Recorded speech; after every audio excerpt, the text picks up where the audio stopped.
if you're hypermobile and it feels like relaxing feels unsafe and collapsing feels much better, this is what makes sense. You got to understand that fatigue and exhaustion comes from guarding, not weakness.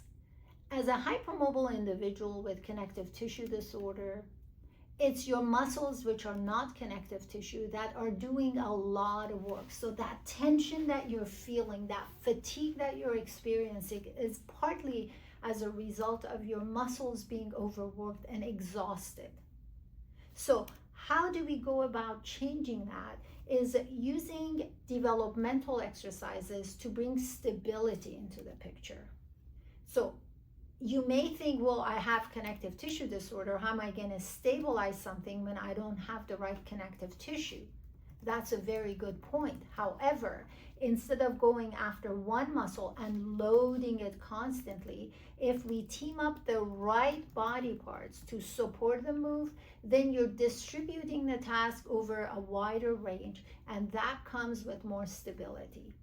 I treat joint hypermobility in my practice, and I use developmental exercises, the same steps you took as a newborn to become a running toddler. In fact, what you did and what I did as a newborn are identical to every walking human being on the planet Earth.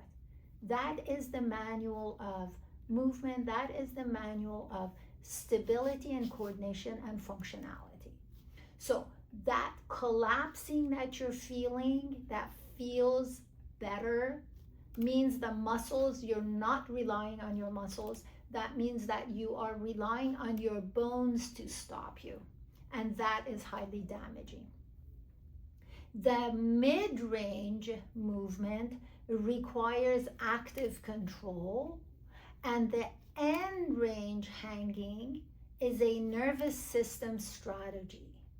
So once again, we don't want to be collapsing, but it's difficult to stay nice and upright because of what I just mentioned. And the approach comes from managing movement, which is the first step in managing hypermobility.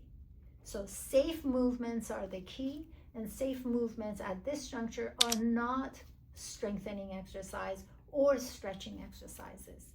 You cannot skip a step, an absolutely necessary step of laying proper foundation and mechanics in movement.